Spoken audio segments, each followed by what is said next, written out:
Hi everyone, my name is Pedro Jimenez, and in this video I'm going to explain to you, or I'm going to talk to you about testing techniques for reading comprehension receptive skill, okay? And I will do some exercise or examples to understand much better this topic, okay? Initially, I would like to say a little definition about reading comprehension.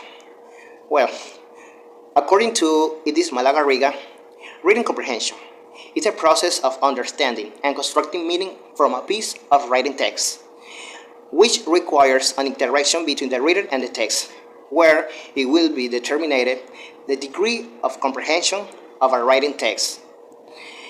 There are 12 techniques in the reading comprehension, which are divided in 3 stages: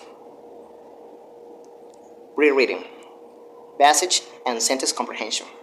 Okay, now I'm going to explain the number 1 technique. So let's start. Technique number 1, word matching. This kind of technique is used mostly in beginners. This is a good option to determine the process of the students. Here, students must identify words which are the same.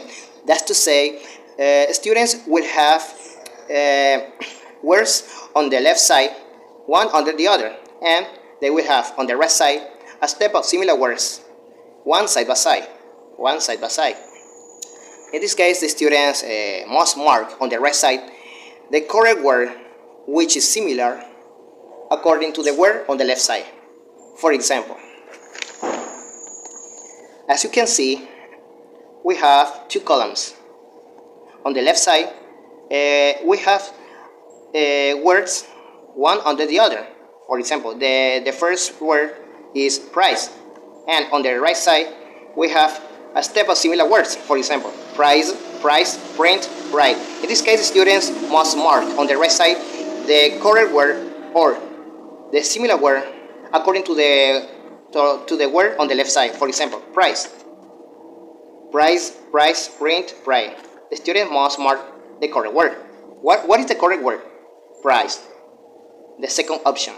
And vice versa, the students must mark the next words on the right side. Technique number 2, sentence matching. This technique is very similar to the preceding one because she's used so the students can be identify similarities, but in this case sentences. The difference in this kind of technique can be the level of the students in their input, because this is about the sentences and not words, okay?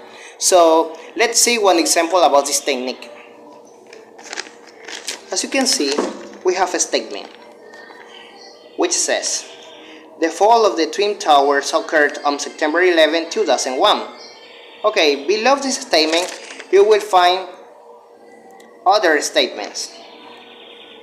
For example, number 1, the fall of the Twin Towers occurred on September 11, 2001 in the United States. Number 2, the Twin Towers who fell on September 11, 2001 took many lives.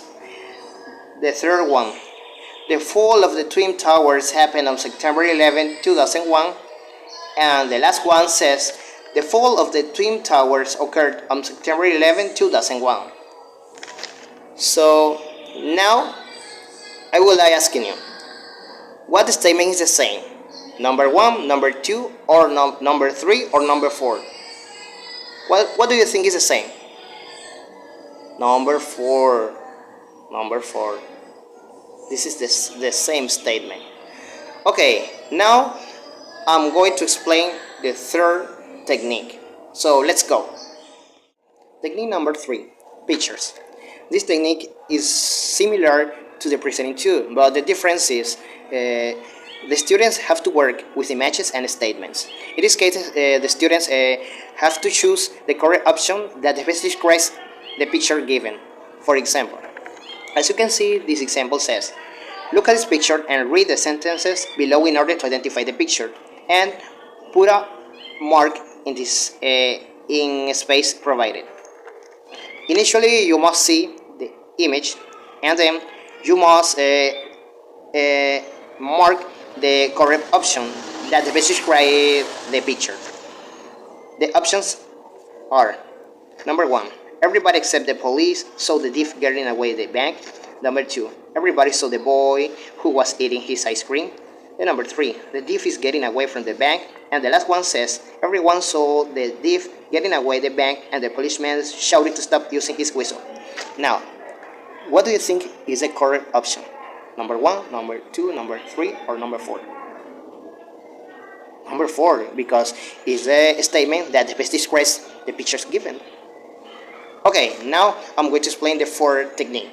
So let's go. Inside sentence comprehension, we can find 3 techniques, which are matching, paraphrases, and multiple choice completion. Now I'm going to explain the number 1, matching.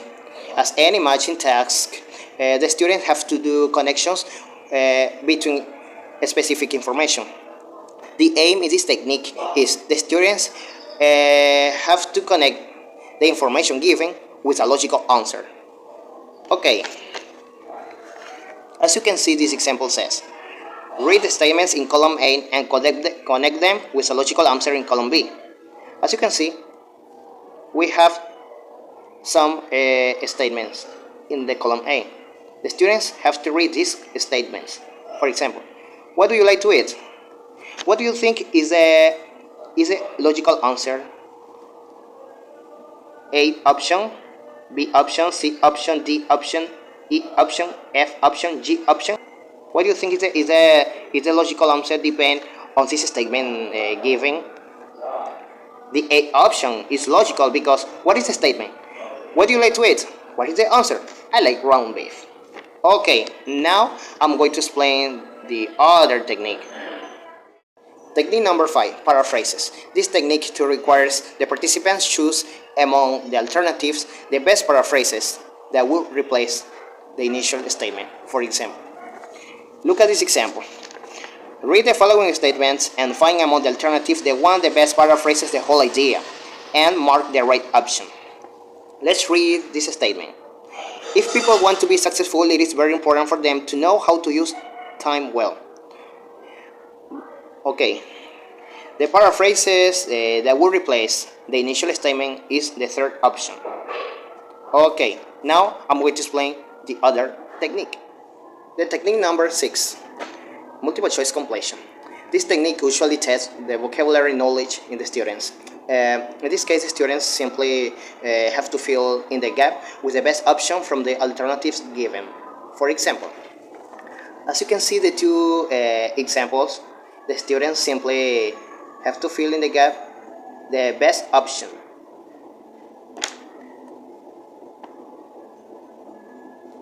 Okay, now I'm going to explain the other technique. Inside passage comprehension, we can find 6 techniques, which are multiple choice completion, simple completion, open-ended questions, closed procedure, C-test, and editing technique. Okay, now I'm going to explain the number 1 technique.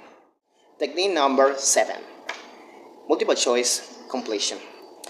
Practically, this technique is the same to the preceding one, but it has a difference. What is the difference? The difference is, in this technique, you can assess reading comprehension through items designed to identify such aspects as, for example, a main idea of a paragraph or specific ideas of a writing text, coherence, cohesion, meaning, etc.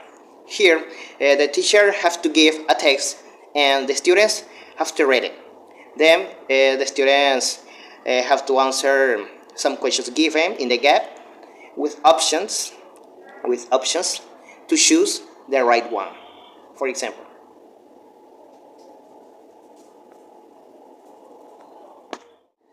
technique number 8, simple completion. This technique gives you the opportunity to assess the same aspects as the preceding one.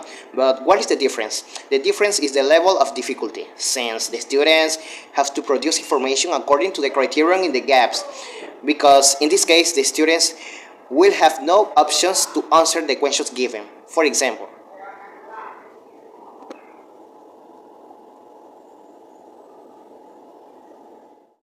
technique number 9, open-ended questions. This is a very useful technique to assess the comprehension of a text. In this case, the students are not exposed to any information that will manipulate or conduct them to a specific answer. No. In this case, the scoring of the text is going to be more time consuming, because in this case the tester have to read and evaluate every single answer given by the students.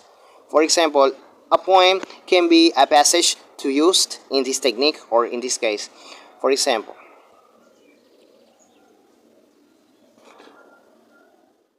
in this case, the students have to answer a series of questions with their own criteria of what they understood of the passage read by the professor. In this case, a poem, or can be any other kind of passage. Technique number 10, closed procedure. This is an integrative testing instrument that measures overall language competence. This technique consists of a reading test in the target language, to which words are deleted according to the word count rate. This systematic deletion is called fixed ratio deletion. For example, the teacher will give a text or passage where the students have to fill out these blank spaces with words. But I would like to say there are two methods to work with this technique. For example, method number 1 is called exact word method.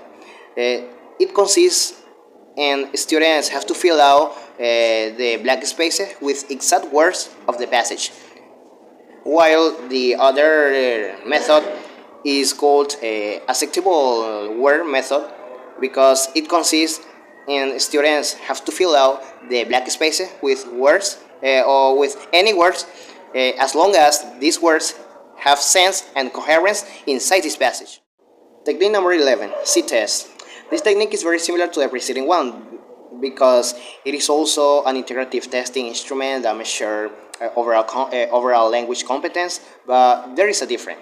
What is the difference? In this case, the teacher has to delete the second half of every single word, beginning with the second word in the second sentence. In this case, the student's task is to restore the missing parts in the passage. The last technique, editing. This is a kind of closed procedure, but in reverse. How is this? In this case, instead of omitting words, you have to include words inside the passage, where students have to read the passage and have to comprehend the passage, but also they have to cross out these words that don't fit inside the passage given. Okay, my dear students, that's all my explanation in this video. I hope you like this video. I hope it is useful to you to understand much better this topic. Okay, thank you for watching my video. Bye.